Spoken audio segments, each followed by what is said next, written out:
Oke. Nah, kali ini Pentusias kita lagi di rumah Mas Bro Budi. Nah, ini sedikit beda sama biasanya ya. Nah, kali ini kita mau ngomongin tentang pen Cina nih. Ini di sini ada Hero. Apa nih? Rolelei Lingmo. Ini Jinhao ya, gengnya Jinhao. Ini nggak tahu apa mereknya, pakai bahasa kanji ya. Saya juga lupa Ya. gitu. Tipenya 3008. Itu Lambito. Ini Lambito. Nah, itu dua-duanya KW-nya dari Twisby ya. Twisby. Mirip Twisby nih. Nah. Tapi ini apa, semuanya transparan nih. Ini cukup menarik sebetulnya. Dimana bawahnya ini juga transparan. Biasanya kalau itu enggak ya? Enggak pernah ada kan ya? Nah, Twisby tidak transparan. Justru dia memberikan perbedaan di mana fitnya pun transparan. Oke. Nah, kelemahannya satu. Kalau nyuci, Anda mau bersih, cabut. Karena kalau nggak dijamin masih ada staining ink di situ. Punya saya sebenarnya agak sedikit staining, tapi ya sudah terimalah. Karena Nah, sudah iya berkali-kali dipakai, tidak bisa Masih hilang ada. lagi nodanya.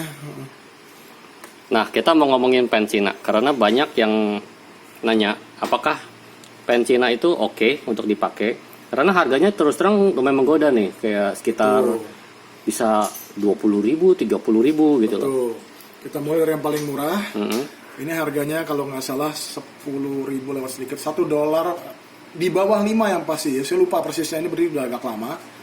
Tapi kalau nggak salah cuma sekitar $3 sampai kemari loh, dengan ongkos kirim. Oke. Murahnya luar biasa, dan hebatnya penjualnya masih menawarkan garansi kerusakan.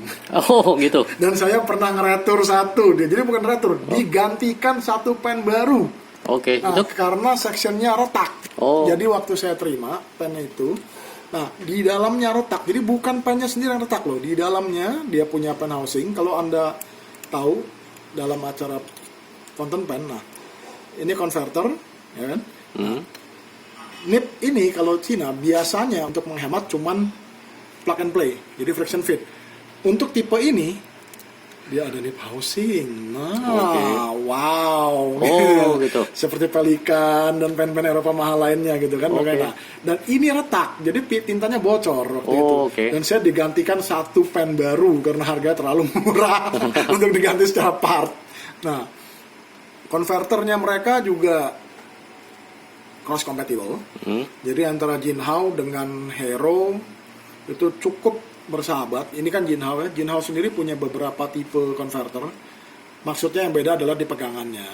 Nah, tapi secara keseluruhan bodinya sih sama-sama aja ya. Oke. Dan karena mereka masuk keluarga internasional konverter, konverter itu bisa masuk juga ke Faber-Castell dan Waterman. Jadi saya punya Waterman dan konverter Jinhao. Oke. Karena mereka standar internasional size gitu. Itu keuntungannya standar international size. Walaupun agak maksa, jadi istilahnya kalau Anda masukin ke Waterman jangan harap bisa masuk lagi ke dalam Jinhao karena lebih gede sedikit sebetulnya. Jadi melar gitu istilahnya lah. Tapi bisa masuk gitu, nggak harus Waterman. Nah, ini kalau waktu beli Hero ini ada selain masalah retak, nipnya sendiri masalah nggak? Nip tidak bermasalah, tetapi inflow-nya sangat bermasalah. Suka mampet-mampet atau? Ya, jadi ada ini dugaan saya pribadi ya. Tampaknya tinta di Cina itu sangat-sangat high flow. Oke. Nah, jadi tintanya itu wet ink dan mereka nulis dengan fine nib. Dan kertasnya tampaknya jelek. Jadi mereka melimit semaksimal mungkin inflow supaya nggak feathering dan garisnya tipis. Oke. Nah, pada saat saya tulis itu, karena kita menulis kursif sambung, itu sering sekali ink starvation. Oke. Jadi ink channelnya terlalu kurus. Nah, di sisi lain rasanya macet-macet gitu loh. Ya. Setelah saya bongkar dan saya perbesar dari fitnya punya ink flow, baik. Oke. Tapi setiap piece dari tipe ini harus saya perbaiki. Seluruhnya tanpa terkecuali. Yang diperbaiki itu ink channel tadi. Ink channel yes, sama satu lagi apa istilahnya, times alignment-nya ya. Nah, jadi di nipnya punya ujung itu suka misalign gitu. Karena memang saya cukup yakin yang kerja pokoknya colok pasang jual, sama sekali tidak ada QC. Oke, ini berapa itu? Tadi $3 itu ya? Paling maksimum $3 gitu. Udah termasuk ongkir dan nyampe rumah. Pokoknya Anda terima sampai rumah. Oke. Gitu. Waktu itu belum ada pajak impor yang seperti sekarang ya. Karena di bawah $50 tidak kena kan. Oke. Nah, jadi saya beli langsung 6 biji dan semuanya masih nggak nyampe $20. Intinya aman. Nah, ini koleksinya tuh. Yang lainnya langsung 1, 2, 3, 4, 5, 6. Karena terlalu Ya, murah dan semua. terlalu menggiurkan.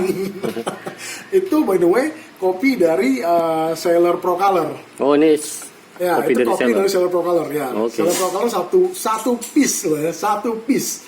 $50 nggak dapat kalau saya nggak salah ingat. Ini Lorelei Lingmo, materialnya paling dekat dengan akrilik Itali. Jadi kalau mau Italian look, tapi nggak bisa bohong ya, feel-nya ya pen Cina gitu terus terang aja. Jadi pen ini sangat bermasalah. Sayangnya sangat bermasalah. Nipnya enak. Nah, nipnya sangat enak. Di antara semua pen yang saya miliki, dia termasuk yang paling bagus. Tetapi ada masalah, saya tunjukin ya, biar kita lihat dengan jelas Boleh. saja masalahnya di mana ini barang. Perhatikan ini, ada stain. Ini Oh, ya? karena nip housingnya retak di dalam. Oh, Dan itu tanpa ada masalah dari saya, istilah pemakaian harian, material memang jelek, retak. Dan saya sering banget adjust dia punya nip karena inflow juga sama, ink starvation parah, dan nip ini sampai rusak. Jadi ini bukan nip original dia. oke. Nah, nip originalnya itu ada di saudaranya yang ini. Kalau kita lihat, nah beda warna ya. Nah, tapi ya begini, karena dalam nama mass production ternyata nipnya satu ukuran semua gitu. Pen Cina kalau ukuran nomor 5 semua sama. Dan saya cukup yakin kalau nip ini bisa masuk ke Hero yang tadi yang tadi itu juga. Karena bentuknya sangat serupa kalau kita jajarin sebelah-sebelahan. Ya. Jadi kelihatannya satu pabrik bikin nip untuk semua. Anda mau merek apa, kami stamping. Nah, dan lihat bodinya juga sama. Jadi mereka kopi-kopi dari pen-pen terkenal, entah itu Jepang, entah itu Eropa, dan lantas mereka produksi dengan massal dengan biaya yang sangat murah. Yang lucu, pen ini punya converter sama seperti Sailor. Jadi converter ini, nggak ada di sini ya. Converter friction fit, dan itu sangat-sangat rentan kerusakan gitu loh kalau saya bilang. Sebentar. Nah, ini contohnya ini converter yang sangat aneh kalau saya bilang. Nah, ini nggak tahu kenapa Sailor pakai begini, blong. Dan hanya ada friction fit ke dalam. Jadi kalau ditekan terlalu kencang, takut dia retak. Kurang kencang, dia bocor. Dan gara-gara itu juga kenapa crack tadi itu. Kalau Sailor, oke, high quality. Ini Lingmo, retak gitu jadi akhirnya. Nah, inilah jadi suatu kendala. Makanya saya tidak menganjurkan untuk membeli pen-pen ini untuk pemula, karena pasti banyak masalah. Itu satu. Kedua, gimana ya, ada sesuatu yang bikin kecewa aja gitu kalau saya bilang ya pada akhirnya, karena cakep-cakep tapi ujung-ujungnya performanya kok tidak sesuai gitu. Iya, padahal secara ini kalau kayak kena cahaya gitu bisa lumayan ya, nggak kelihatan. Ini berapa harganya? Itu yang paling mahal, jadi dia kalau nggak salah $30 atau $40, saya lupa. Tapi di range harga segitu Anda juga sudah mulai banyak pilihan pen-pen Jepang dan Eropa yang bahkan papan bawah ya, kalau saya bilang entry level udah dapat dengan kualitas yang lebih tinggi. Karena harga Gramedia aja untuk Shaver Pop ya, yang ada Star Wars segala, itu 500.000. Iya. Itu Shaver masalah. Jadi QC-nya kepegang dan di Gramedia ada. Kalau Anda retro mereka perbaiki gitu, masalah Anda nggak pusing. Warrantinya lifetime gitu loh.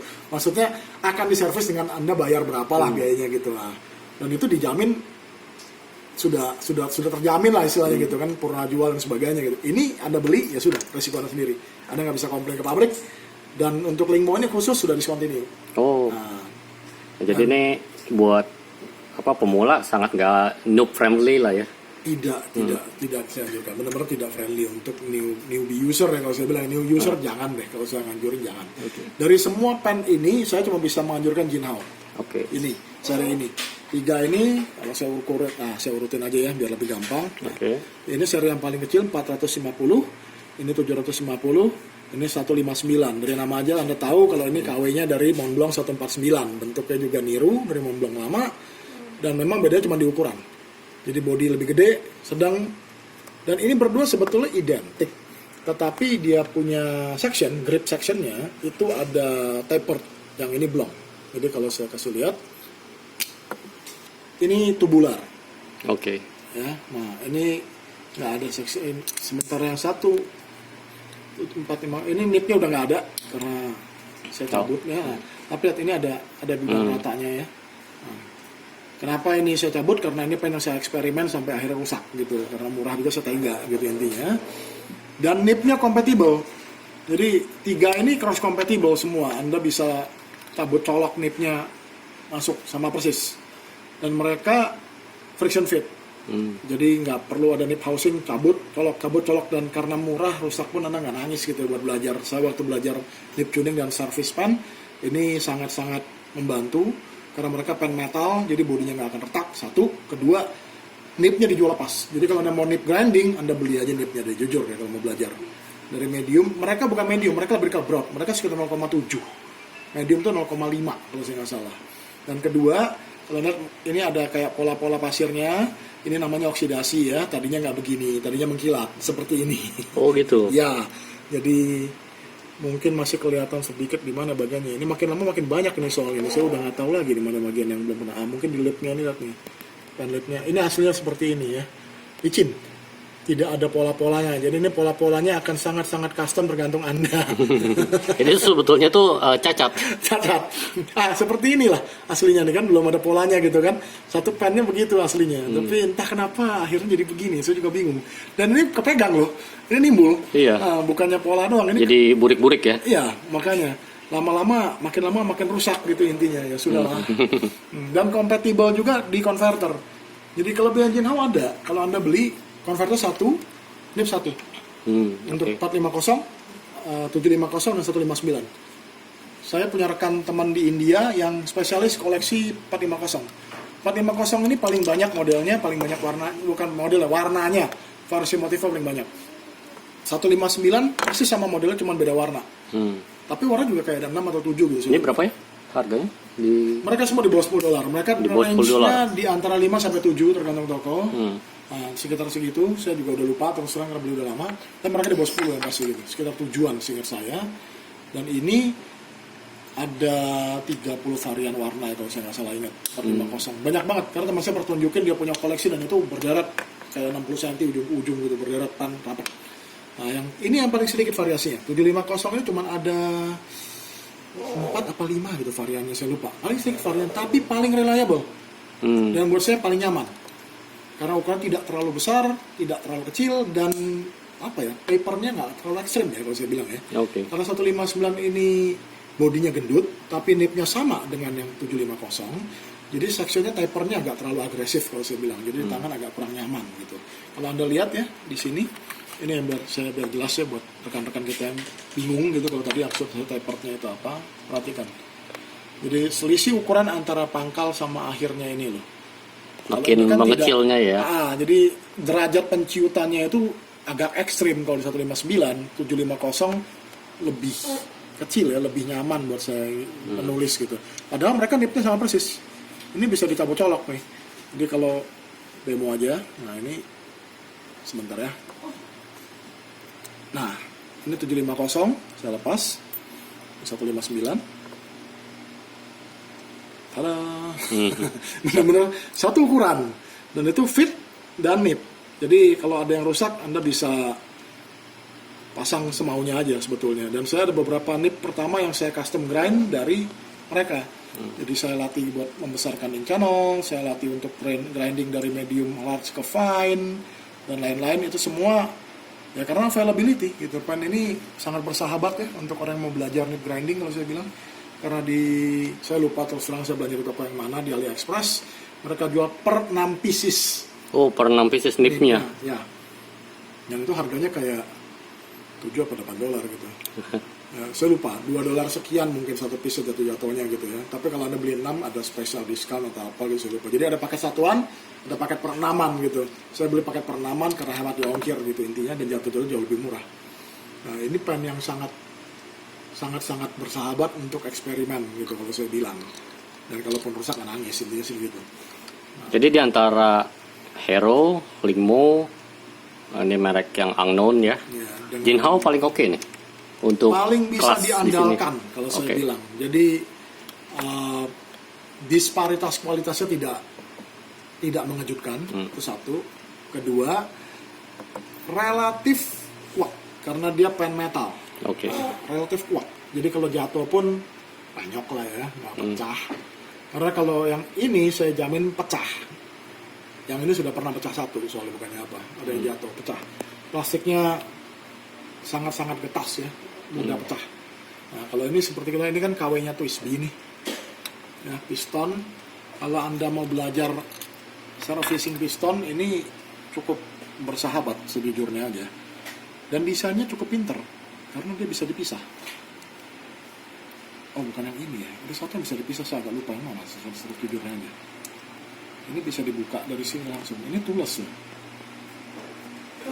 Sebentar ya. Angkat dulu. Ada. Anda bisa bongkar pistonnya, Anda bisa greasing, Anda bisa bersihkan. Ini kalau yang mau belajar cara bongkar pasang fountain pen, ngerawat fountain pen daripada bongkar Ban Twisby hancur. Iya, bongkar yang mahal. Ini, makanya. Nah, ini dummy-nya eksperimennya pakai yang dia dulu. Kalau ini udah tahu partsnya cara kerjanya gimana, baru bongkar yang sebenarnya. Betul. Sayang ya kalau yang mahal-mahal yang bagus gitu istilahnya kan rusak gitu, agak menyedihkan. Bukan satu ini. Ada satu yang bisa dibuka di sectionnya, saya lupa aja. Karena saya udah agak lama nggak beli lagi pen Cina ini. Karena saya lihat harganya makin lama makin tinggi. Dan entry level pen-pen Jepang juga sudah sama aja. Dengan reliability dan QC yang jauh lebih baik ya daripada pen-pen Cina. Kalau menurut saya sih itu.